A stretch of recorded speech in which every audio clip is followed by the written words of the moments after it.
వరుసగా pan India సినిమాలు వాయిదా పడుతుండడం, మరోవైపు ప్రచారం మొదలుపెట్టకపోవడంతో కల్కి 2898 ఏడీ సినిమా రిలీజ్పై డౌట్స్ మొదలయ్యాయి. చిన్నగా మొదలైన ఈ పుకార్లు కాస్త పెద్దవిగా అవుతున్నాయి.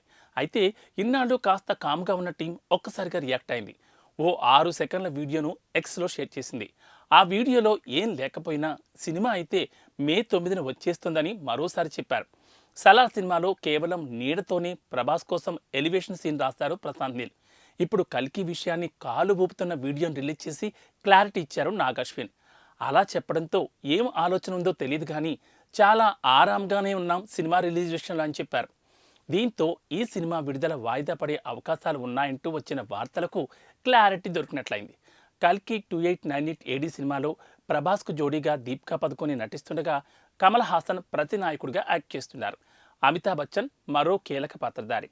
వీళ్లే కాకుండా ఇండియన్ సినిమాలో బిగ్గెస్ట్ స్టార్లు చాలామంది ఈ సినిమాల్లో అతిథి పాత్రలో కనిపిస్తారని అంటున్నారు. ఆ లిస్టులో రానా, ఎన్టీఆర్, విజయ్ దేవరకొండ, దుల్కర్ సల్మాన్ ఇలా చాలామంది ఉన్నారు. అయితే వీటి విషయంలో ఎలాంటి క్లారిటీ లేదు.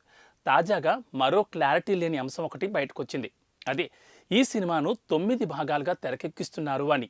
ఇప్పటి వరకు ఈ విషయంలో టీం ఎలాంటి ప్రకటన చేయలేదు. కానీ నటుడు అభినవ్ గోమటం ఒక ఇంటర్వ్యూలో ఈ విషయం గురించి ప్రస్తావించారు. కల్కి సినిమా గురించి ఎదురు చూస్తున్నాను. ఈ సినిమా 9 పార్ట్లుగా రాబోతుందని విన్నాను. ఆ మాట విన్న దగ్గర నుండి సినిమాపై మరింత ఆసక్తి పెరిగిందని అన్నారు. దీంతో ఈ సినిమా ఎన్ని భాగాలు అనే ప్రశ్న మొదలైంది. అన్నట్లు మే 9న పక్కా అని చెప్తున్నారు కానీ ఇంకా గట్టిగా చూస్తే 2 నెలలే ఉంది. ఈలోపు ఈ పాన్ ఇండియా సినిమా ప్రచారం పెద్ద ఎత్తున చెయ్యాలి. దీంతో టైం సరిపోతుందా అనే ప్రశ్న వినిపిస్తోంది.